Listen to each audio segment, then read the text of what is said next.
Hola a todos, ¿qué tal? ¿Cómo están? Bienvenidos nuevamente a otro episodio de 2020 Odisea Fílmica. Esto es nuestro podcast de cine y hoy, como ya se habrán dado cuenta, tenemos otro invitado muy especial y seguramente ya lo están viendo.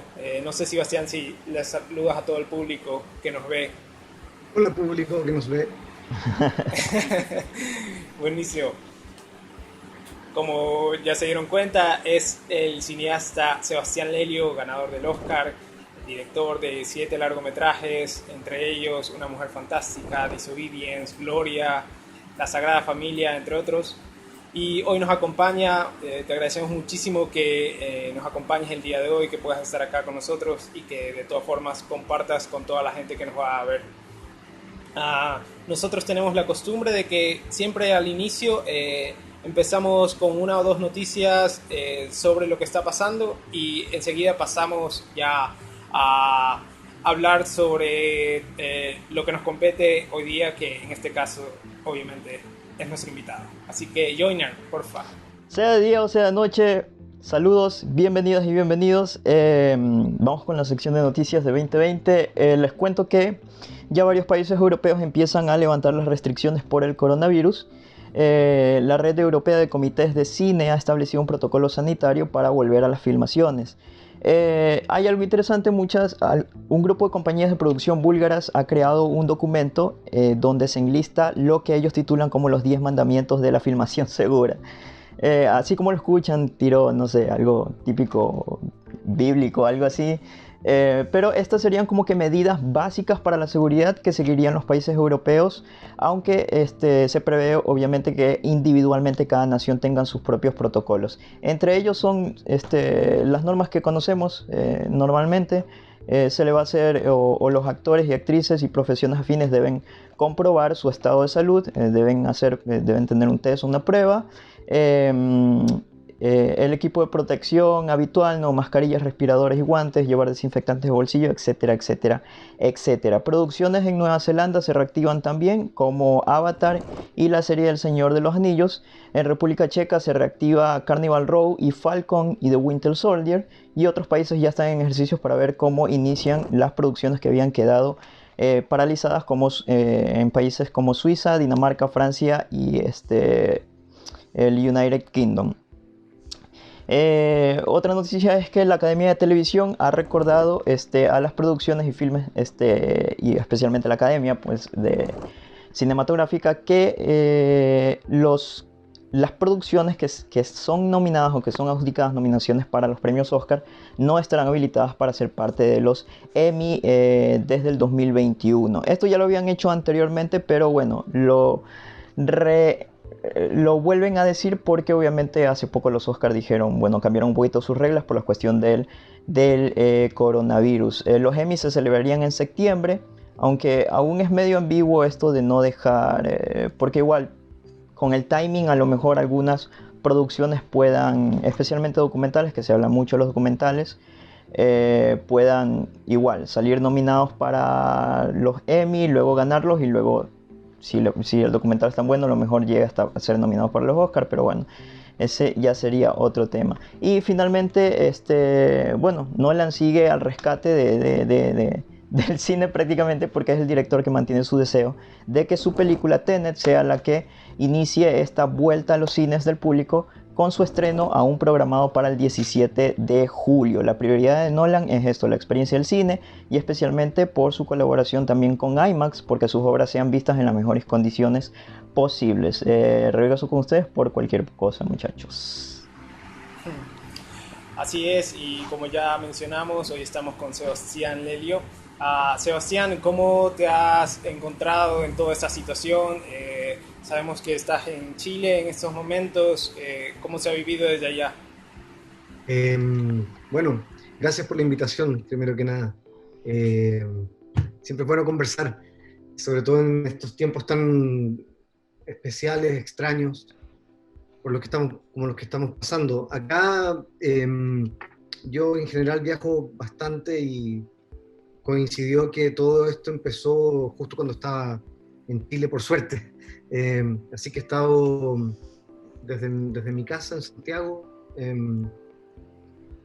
viviendo todo este proceso, que supongo que será no tan distinto a lo que han vivido ustedes, ¿no? Cada cual desde su confinamiento. Quisiera empezar con una pregunta sobre tu primera peli y que me tiene obsesionado siempre.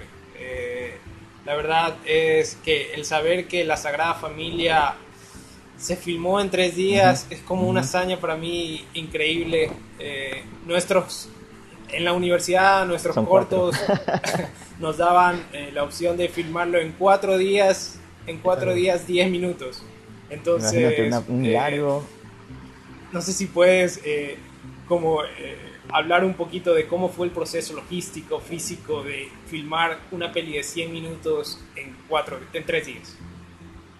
Claro, yo decía al equipo, les decía, vamos a filmar esta película en 3 días sin apuros.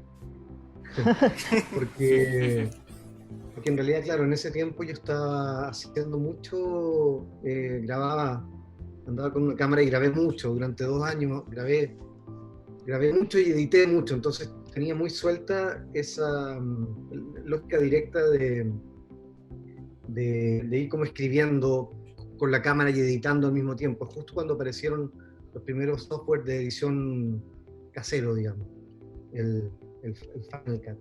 Y entonces había hecho algún corto con esta misma lógica. En el fondo, La Sagrada Familia tiene un guión de 12 páginas sin ningún diálogo escrito. Wow. Y entonces en el guión está el qué, pero no el cómo se van a decir las cosas.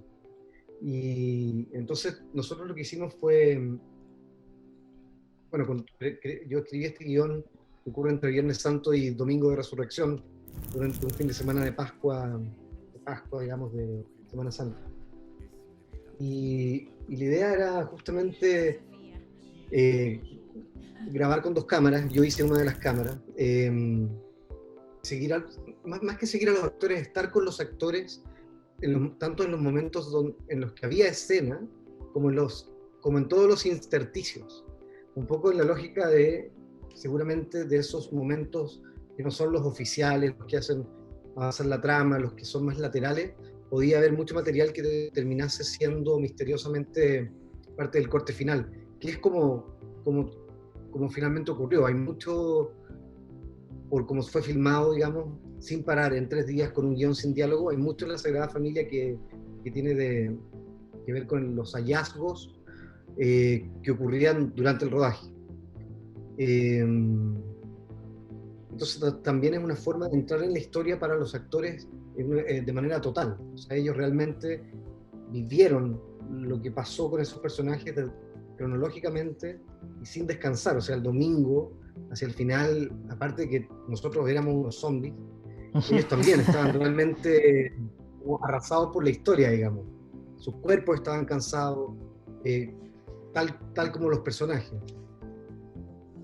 Hay algo que a mí me pasó, por ejemplo, con La Sagrada Familia, que me gustó bastante.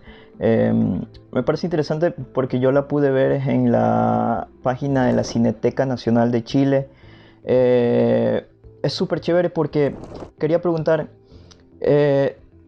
la cámara que utilizaste, por ejemplo, porque todo es súper casero y todo es como que súper íntimo. Y lo bacán de verlo en la web de la Cineteca, pues fue que tiene toda esa textura de la cinta, de esos pequeños, no sé, como que pequeñas imperfecciones. A veces la toma o mejor dicho, la escena se va para abajo un ratito, luego se sube y es una experiencia súper bacán y súper chévere. Y me dio como que esa sensación de, sí, voy a perseguir a estos dos, bueno, en su momento llegan a ser 3 personajes, luego de que se va la mamá. Como que esa historia íntima en donde se descubren muchas cosas que a mí me pareció genial.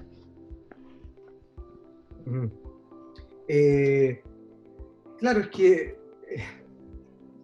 también fue la forma que yo encontré de poder hacer mi primera película. No habría podido hacer, me habría demorado mucho más en hacer una película, digamos, normal, en 25 días o qué sé yo. Entonces, y cuando uno toma una decisión, la abraza, digamos, y en este caso yo con toda alegría, digamos, abracé esa imperfección y esa textura del video de ese tiempo, además, porque estamos hablando, se filmó en 2003 y se estrenó en 2005, a fines. Entonces era el comienzo del cine digital. Sí. De hecho, todavía se le decía video. Y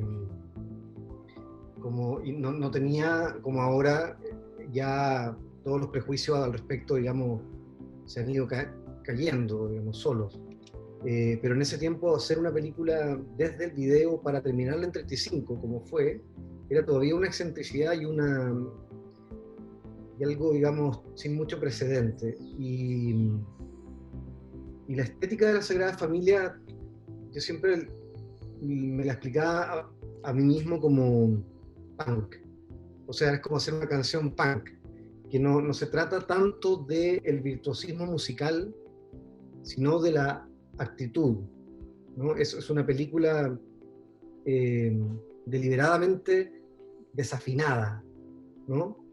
Como si fuera una canción punk, y tiene esa urgencia y esa rabia, y está más preocupada de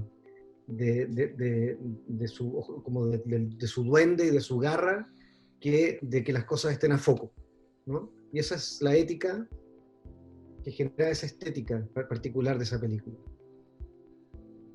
Y yo te quería preguntar algo que ya lo habías dicho un poco, lo sugeriste un poco en el Festival de Cuenca, pero lastimosamente no pudiste profundizarlo.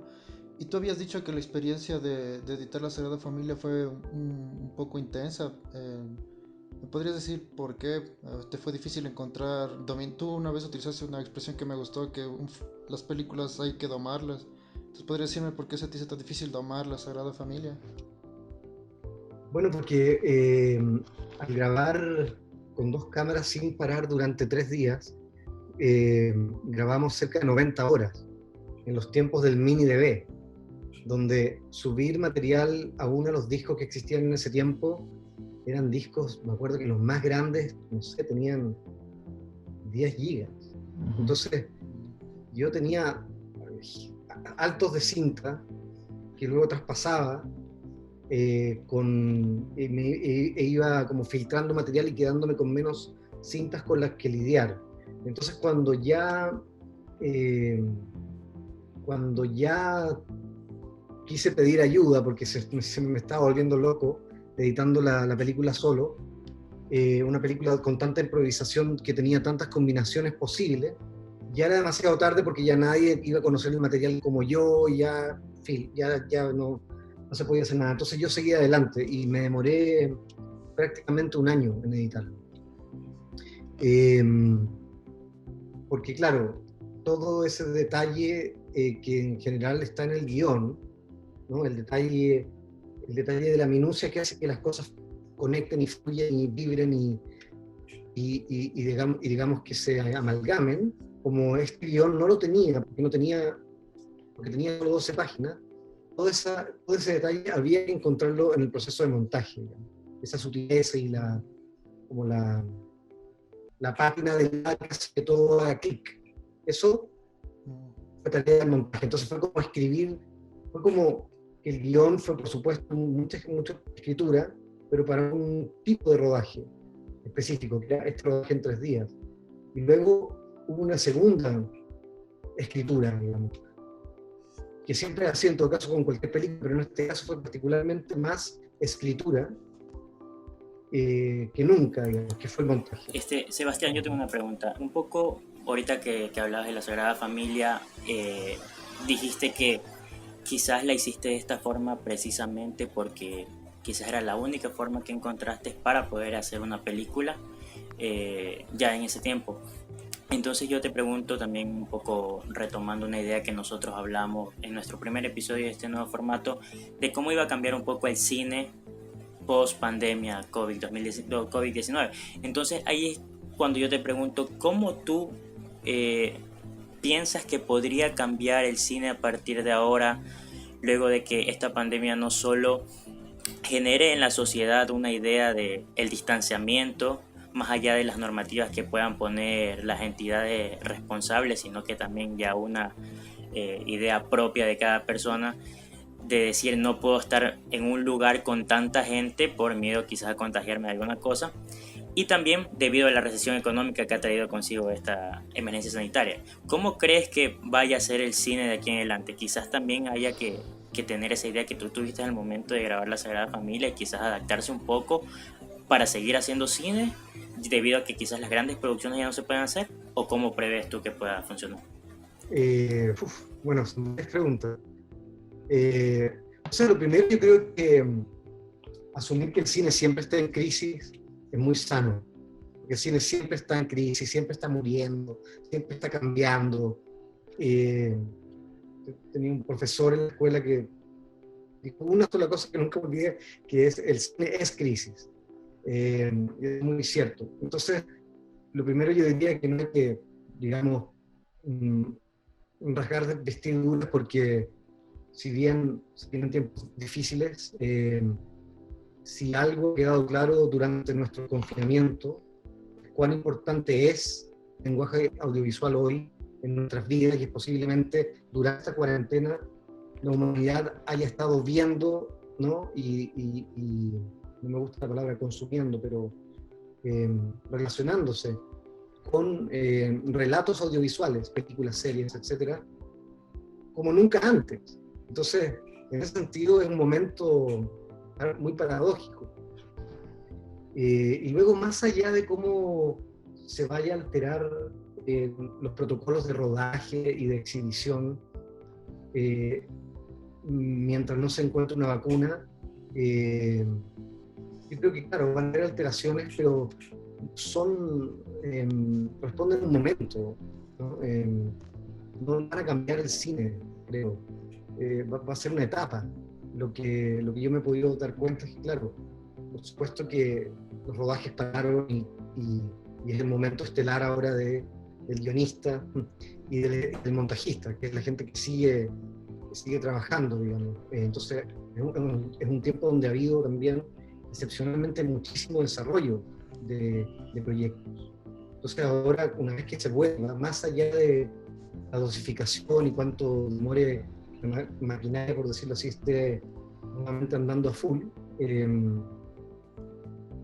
esto solo no va a parar, digamos. Solo va a encontrar nuevas, digamos, configuraciones para seguir adelante. Y eso creo que es una gran noticia. Pero quizás no es esto como que un consejo, no sé, o una forma de decir a las personas que quizás estamos intentando en algún momento también poder hacer una película, decir, no esperes hasta llegar a ese punto en el que de verdad tengas todos los recursos a tu disposición para hacer una gran producción, sino más bien adáptate, claro, y quizás ya da el primer paso, como lo hiciste tú con La Sagrada Familia. Sí, bueno, yo siempre recomiendo eso porque yo soy de la política de que prefiero hacer con limitaciones y obstáculos que no hacer. A mí me gustan los obstáculos y me gustan los problemas, porque creo que eso es el cine. Yo siempre me sorprende mucho cuando me preguntan: ¿ya has tenido que hacer muchas concesiones para poder filmar? Como si hacer concesiones fue un pecado mortal. Y yo siempre respondo: solo he hecho concesiones. Si no hubiese hecho concesiones, no habría filmado jamás. Y La Sagrada Familia es solo concesión. Es solo decir: no voy a poder filmar con belleza académica, pero voy a filmar de esta forma, voy a hacer esa concesión para poder, no solamente como un acto de libertad e independencia, es un acto desesperado para poder filmar. Y luego después, más adelante, filmando con más recursos, filmando en inglés, es exactamente el mismo problema. Los recursos son proporcionalmente siempre insuficientes. El problema de hacer una película pasa en gran parte por la administración insuficiente de los recursos, más allá de la escala, ¿no? O sea, yo filmé La Sagrada Familia, digamos, yo dije sin apuro, porque es como una broma interna, digamos, porque dentro de todo no es que hayamos hecho trabajo de 25 días en 3 días. pero fueron 3 días en los que corrimos todo el día. Pero cuando filmé Desobedience también corrí todo el día. Y estuve siempre tan atrasado como estuve cuando hice Gloria en mi casa, y después cuando hice Gloria, una secuencia en Las Vegas, una versión con Julián, también corrí y estaba, digamos, con los recursos tensos, ¿no? Tanto como en la Sagrada Familia. Entonces, sí, yo creo que si uno entiende eso, es posiblemente se encuentre en la posición de poder filmar más veces en la vida que si uno esperara a que todo se dé perfectamente, digamos. Es algo, por lo demás, que yo no sé si desearía. Eso lo que acabas de decir, Sebastián, me recuerda a una frase que tú dices cuando describes Breaking Waves en la lista que haces en el Criterion Collector. Cuando dices que cuando viste esa película sentías que esa película te dio la sensación de que podías grabar una película con solo una ventana y una silla. Entonces, en este sentido te quería preguntar mi última pregunta para ya que hablen mis compañeros, y es ¿cómo tú armaste esa lista del Criterion Collector? Sé que es difícil cuando le preguntan a un cineasta o a un cinéfilo cuáles son tus películas favoritas? ¿Cómo llegaste a seleccionar esas 10? Es que bueno, eso fue en medio de la promoción de Una Mujer Fantástica, creo. Yo estaba viajando muchísimo, y entre medio de un día de prensa, tenía prensa todo el día, me dijeron, oye, de Criterion quieren que hagas tu lista. Entonces yo dije, wow, qué difícil, que siempre me parecen imposibles. ¿Cuáles son tus directores favoritos? ¿Cuáles son tus películas favoritas? Siempre es como que o digo 100 o prefiero callar. Entonces durante el día yo me iba acordando de películas y tenían que estar en Criterion. Ese era el asunto. Entonces yo decía, tal película, y un asistente me decía, no está en Criterion. Ya bueno, entonces fui nombrando. En el fondo lo que traté de hacer fue una lista canónica clásica. No es necesariamente mi cinefilia más moderna, así que es más bien lo que para mí es muy clásico, digamos, en el sentido de digamos, lo canónico del cine moderno, ¿no? del cine post años 60. Diría que esa lista resume lo que parte de lo que me gusta a mí de esa etapa. Yo creo que siempre es difícil como hacer este tipo de listas, porque igual creo que cuando nos preguntan a nosotros también es como que, como decía Rafael, tengo 100 películas favoritas. Claro. Entonces, bueno, para mí, hablando de esto de que hablabas de las limitaciones, se me vino el remake de Gloria, que en cierta forma, no sé cuál fue en ese caso, volver como reimaginar otra vez la película, o sea, no sé si en ese caso, o sea, porque yo pensaba más como, puede que haya un límite creativo, tal vez al momento de hacer, no sé cuál creerías tú que sería un límite de volver a hacer un remake. Claro, bueno, lo que pasa con lo de Gloria es que yo no quería, me lo habían ofrecido dos veces antes, dirigir mi remake, y yo decía, no, porque yo estaba ocupado haciendo las otras películas.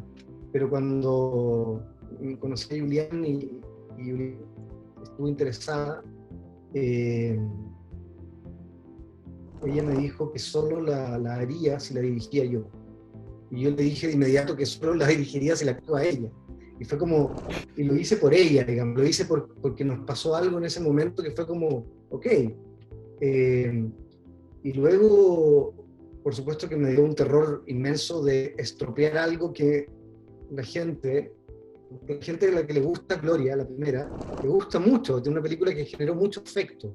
Entonces, ¿por qué meterse con algo que ya funcionó y arriesgar a estropearlo? Y más encima con amplificador, porque si lo estropeaba, digamos, lo iba a estropear con Giuliani, Turturro, y era como Era como hacerlo así como frente al universo, en vez de quedarme tranquilo en mi casa y no meterme en la pata de los caballos, como decimos en Chile. Pero luego, cuando entendí desde dónde hacerlo, fue cuando entendí que estaba aterrado y que entonces era un desafío artístico volver a dar vida a esta historia, casi como una obra de teatro que se vuelve a montar en otro momento de tu vida, con otra compañía, en otra cultura. Me lo tomé así, me lo tomé como un cover, como por qué Blair, ¿entiendes? No sé,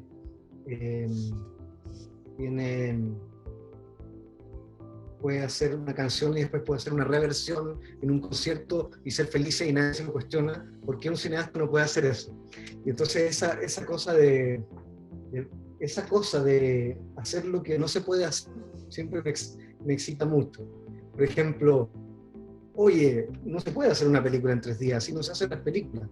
Para mí eso era como, por lo mismo lo voy a hacer, porque esta idea como de que hay como un manual de buenas costumbres de lo que el cine debe ser, me parece a mí siempre muy, muy energetizante, porque es algo contra lo que oponerse.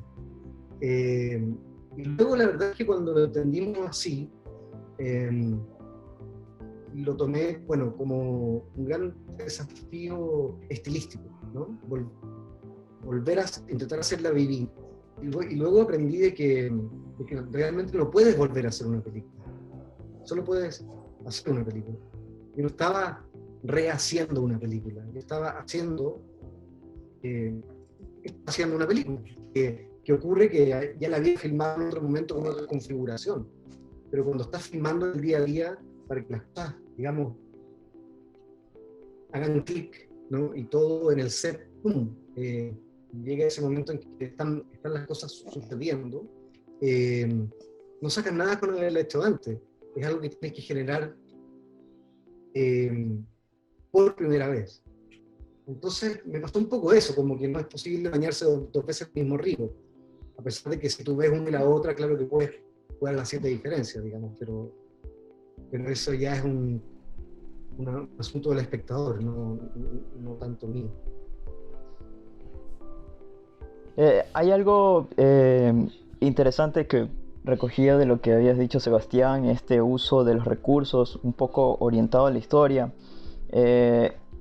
Digamos, en esto de poder ver la Sagrada Familia y luego ver Navidad, hay algo interesante que me pasa aquí, que es que en estas 2 historias siempre hay como que contrapuntos dentro de lo que discuten los personajes, de lo que hablan los personajes.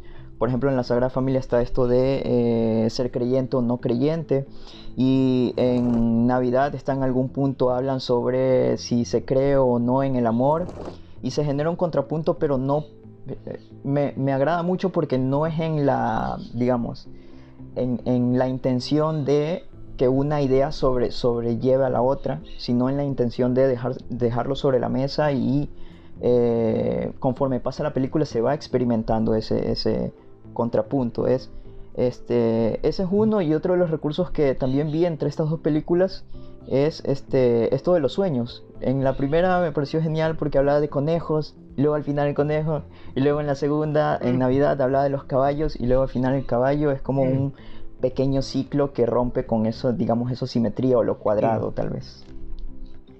Sí, en verdad eso no...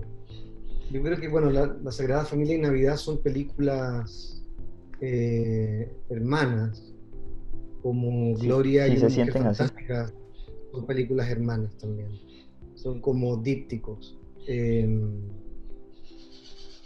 Sí, bueno, a mí me gusta, en general, tiendo al escribir, a jugar con...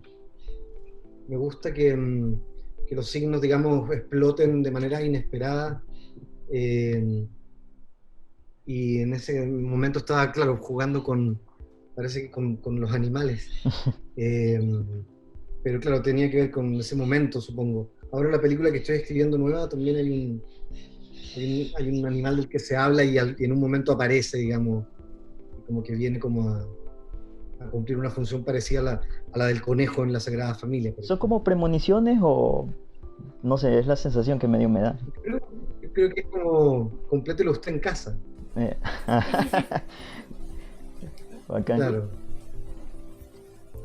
Bueno, ahorita que hablaron de estas películas dípticos, yo me di cuenta y quería hablar sobre esto porque tanto como en Gloria y en Una Mujer Fantástica hay una escena donde hay una relación entre la protagonista y la música como una forma de evasión, pero también vemos a la música, sobre todo al final, como un medio para identificarse o encontrarse a sí mismo.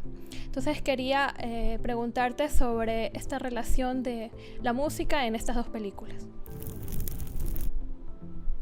Bueno, Gloria y Marina son dos personajes muy musicales en el sentido de que están rodeadas de música.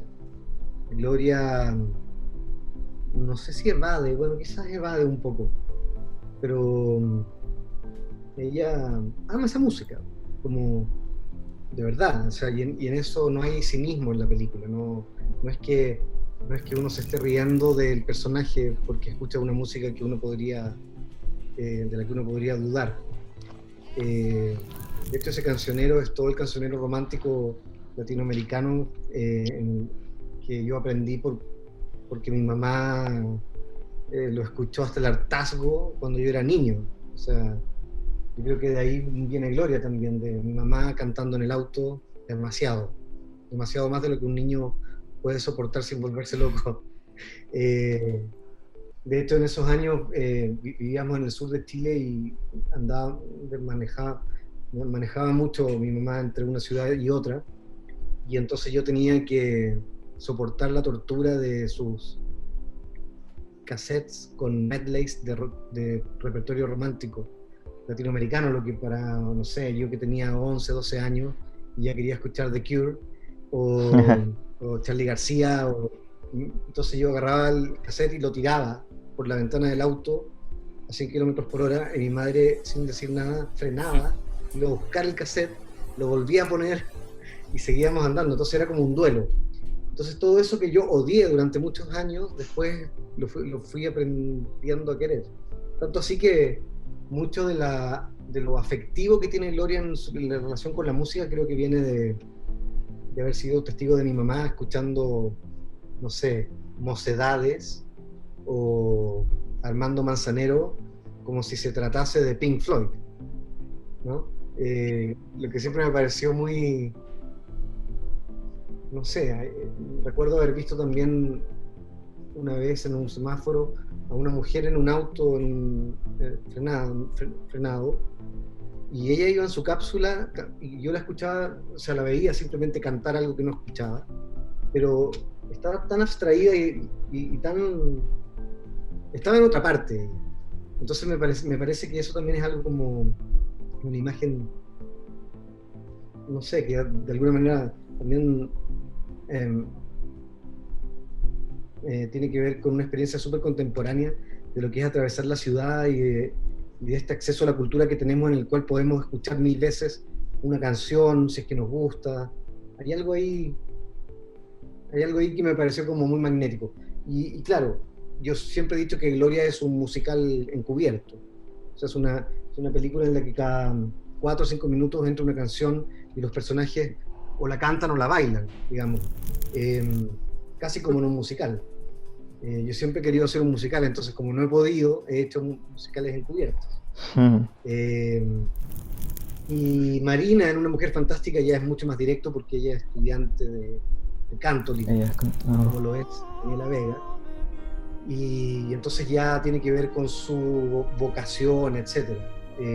Ahí la música cumple un rol, claro, también de catarsis y de salvación para ese personaje también. Y poner a The Cure, pero te quería decir que poner a The Cure al final de Desobediencia, también una pequeña revancha a tu mamá.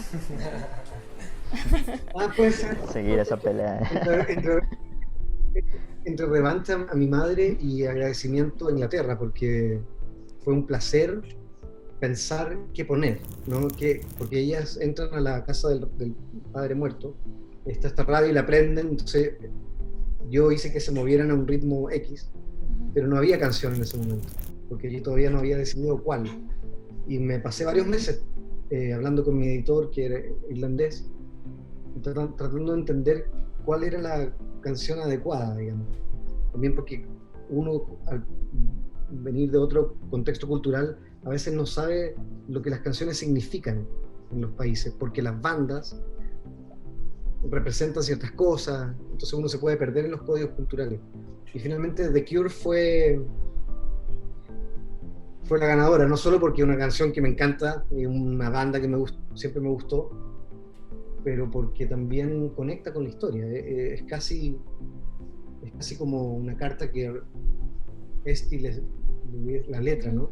Es como si Esti es como si se lo dijeran la una a la otra, ¿no? Sí. Siempre I will always love you, aunque no estemos juntas, ¿no? Hola Sebastián, te quería preguntar acerca de, puede ser tu relación obviamente laboral con los hermanos Larraín, Juan de Dios Larraín y Pablo Larraín, y quizás si también hay asumo que sí, que hay una amistad para poder trabajar en varios proyectos, como Una Mujer Fantástica, Gloriabel también. Entonces, sí, tenía esa curiosidad de quizá qué tan extensa es esta relación que ustedes tienen y cómo es trabajar entre ustedes tres. Bueno, ha sido uno de los regalos de la vida, en verdad, encontrarme con Juan y con Pablo. Nosotros hicimos nuestra primera película con Pablo, que la produjo Juan el mismo año, y estrenamos con 2 meses de diferencia, o 2 semanas de diferencia. Y entonces nos conocimos, y primero, bueno, nos fuimos haciendo amigos de a poco, y ellos me invitaron me dijeron, cuando tengas una idea que sea relativamente fácil de hacer, un poco en el espíritu de la Sagrada Familia, podríamos producirla desde Fábula. En ese tiempo Fábula estaba todavía partiendo. Y esa idea fue El Año del Tigre, que de nuevo es una película que es solo concesión, porque esa o se hacía en las ruinas del terremoto o no se hacía. Y había que hacerla rápido, y esa película fue escrita, digamos, mientras buscaba las locaciones. Así de guerrilla. O sea, esa película ya es más que guerrilla. La Sagrada Familia es una película de estudio al lado de Año del Tigre, ¿no? Pero esa película, que la vio muy poca gente, nos trajo mucho, porque, bueno, nos consolidamos nuestra amistad. Desde entonces hemos vivido muchas cosas juntos, hemos crecido juntos y siempre hemos compartido los guiones, las ideas, los montajes. En verdad es como realmente un lujo poder, te fijas, co-crear y ser amigo y vivir en un mismo espacio-tiempo con gente a la que uno admira y que más encima puede hacer películas. No sé, creo que es como, no sé qué más se puede pedir, digamos. En general hay que cuidar mucho esas relaciones, porque son muy lujosas, digamos, son muy ricas. Y cuando hay comunidades, o sea, son súper importantes las comunidades en el cine y las conversaciones artísticas, porque uno va conversando y va contestando con películas. O sea, yo tengo un diálogo con Pablo, película a película, ¿no? Y ese diálogo corre en paralelo a nuestro diálogo como amigos, digamos. Y eso creo que es un gran lujo, una gran suerte. Yo aprendo mucho de ellos. Me siento muy afortunado de trabajar con ellos. Justo, Sebastián, hace poco estaba leyendo un artículo, una entrevista que te habían hecho precisamente en Cine Chile, Antonella Esteves, y veía que también mencionaban, o mejor dicho, citando un poco una frase que tú dijiste, que siempre estabas en las patas de los caballos un poco retomando esta idea de que las temáticas de tus películas siempre tratan de tocar como que algún conflicto o hipocresías que en cierta forma viven como que en las sociedades contemporáneas, no solo de Chile, sino quizás también a nivel mundial, incluso en Latinoamérica se puede sentir un poco más. Entonces, a partir de ahí parten para mí dos preguntas que quizás pueden tener relación o quizás no, pero una de esas es: ¿por qué decidiste ser cineasta? ¿Por qué decidiste meterte desde un inicio en el mundo del cine? Y la segunda sería, actualmente, ¿qué busca Sebastián Lelio con el cine? ¿Qué intentas transmitir o por qué sigues haciendo cine? Esas son como más o menos las preguntas. ¿Pueden tener relación o no? Cuando al salir del colegio, digamos, de mi educación, de colegio, yo estaba interesado en demasiadas cosas distintas. Entonces, siempre empecé a escribir desde niño, o sea, desde joven, quiero decir, y pensé que a lo mejor ese podía ser un camino. Me interesaba la foto, pensé también quizás en actuación. Estuve muy, muy, muy a punto de estudiar artes visuales, a punto. También pensé seriamente en estudiar arquitectura. Entonces, sin ser aún un cinéfilo, en verdad intuí, porque no lo había vivido, obviamente, que el cine reunía todo. El cine es como la disciplina renacentista por definición, y que si había que estar, digamos, ocupado en la vida, era bueno, parecía ser un buen desafío, como un desafío total, digamos. Porque para hacer una película, claro, tienes que moverte al mismo tiempo en todos esos territorios. La narrativa, la plástica, lo teatral, lo pictórico, lo musical. Y eso en ese tiempo sonaba como imposible, pero emocionante. Porque claro, no había pasado todo lo que pasó con el cine chileno aún, entonces realmente era como todavía era un poco tierra de nadie cuando yo estudié. Y luego, ¿qué busco? Bueno, no sé qué busco. Busco revolucionarme yo al hacer las películas. Eso busco. O sea, busco meterme en la pata de los caballos para yo transformarme. No es que yo esté diciendo, creo esto y ahora lo ilustro, sino que hacer una película es un viaje en el cual tú mismo descubres no solo por qué la estás haciendo, sino que lo que realmente piensas, crees y entiendes de aquellos temas que estás abordando, explorando. No sé, me metí en el tema trans también porque no sabía tanto, quería meterme en ese problema, en esa problemática, etc. Y ahora también todas las cosas que estoy preparando tienen ese punto de contacto. O sea, sé que al hacer una película voy a quedar yo en un lugar distinto. Es como tomarse una nave, como que hacer una película es una nave en la que uno se sube y cuando terminas la película quedas en otro lugar, como persona. Y eso es lo que más busco, y en el entendido de que si logro que sea así, entonces probablemente la película tenga la capacidad también de ofrecer eso, ese viaje, ese traslado, ¿te fijas? Ese viaje de forma condensada al espectador. Debería ser como que el arte, o mejor dicho, ¿es una obligación del arte tocar este tipo de temas o ya es una decisión directamente del artista? Yo no creo que el arte tenga obligaciones.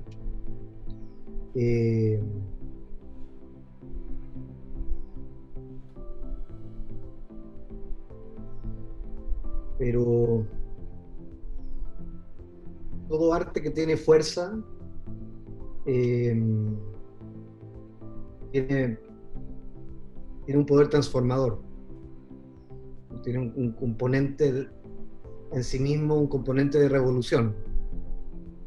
Entonces ahí hay una constante, pero no hay ninguna obligación, no hay ningún manual de buena conducta, y eso es lo Esa es la buena noticia, digamos.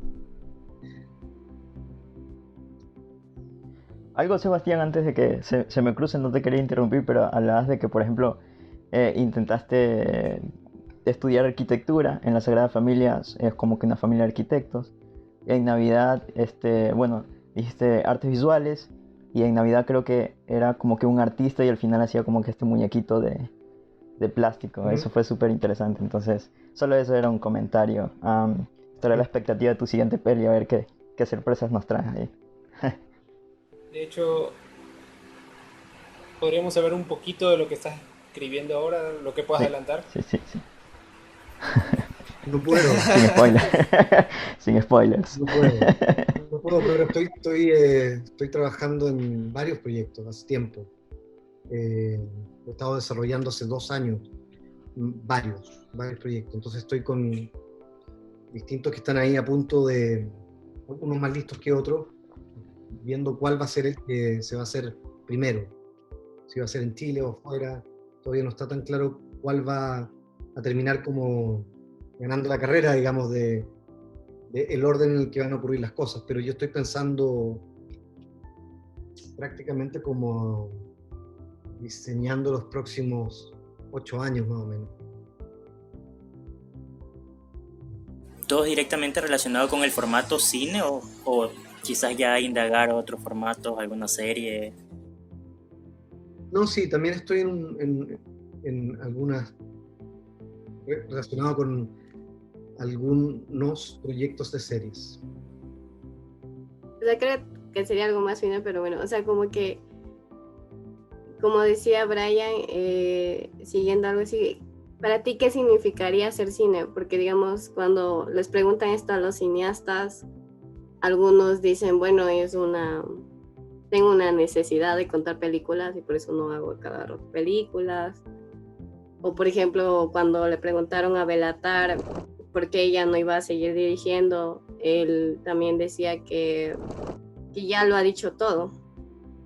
Y hablando esto de que lo tuyo también es, o sea, siempre tenemos que investigar para hacer películas, conocer temas que no sabíamos. No sé cuál sería tu respuesta en cuanto a qué significaría hacer cine, seguir haciendo cine. Bueno, creo que es un poco lo que mencioné antes, digamos, yo siento que tengo muchas películas adentro todavía, y entiendo lo que se refiere Belatar, pero yo no me lo tomo así. No creo que uno tenga una cantidad finita de cosas que decir. Yo creo que se trata de exploración, es como la ciencia, es como pensar que la ciencia tiene un tope. No tiene un tope, solo avanza, ¿no? y va hacia adelante, sosteniéndose en los hallazgos que la preceden. Y también para mí mis películas tienen esa lógica, o sea, están todas conectadas entre sí, cada una me empuja al bucle de vida que viene, y son actos de comunicación, pero también de exploración personal, digamos. Son al mismo tiempo, eso es lo bueno de las películas, que son unos bichos muy, muy complejos y muy ricos. Entonces sirven para muchas cosas al mismo tiempo. No solamente para decir, ¿me entiendes? Entonces, no sé, a lo mejor si encuentro otro dispositivo que me ofrezca tanto como esto, capaz que pruebe otra cosa o me cambie, pero por ahora el cine como aventura, como proceso, como desafío artístico, técnico, político, estético, para mí es, como decimos en Chile, la papa misma. Creo que una temática recurrente en tus pelis es de alguna forma la religión, ya sea el judaísmo ortodoxo o el cristianismo. ¿Cuál es tu relación personal con la religión? Nula, digamos. Yo crecí católico por default, y luego me rebelé contra eso bastante chico, a los 15. A los 15 yo ya era agnóstico y y me considero agnóstico. Pero me interesa la religión por los signos, porque por ejemplo, en Latinoamérica nosotros, la iconografía judeocristiana está en el ADN de nuestra cultura, digamos. Entonces me interesa jugar con esos signos y subvertirlo y usarlo para otras cosas. Pero también me interesa aquello en lo que la gente cree. Me interesa las creencias de la gente, o sea, me parece que es fascinante, porque una creencia es un pensamiento en el que se insiste, ¿no? Y se insiste y se insiste. Y una religión es una secta que triunfó, de gente que insistió en un pensamiento hasta creer, y luego convenció a otros hasta hacer explotar la secta.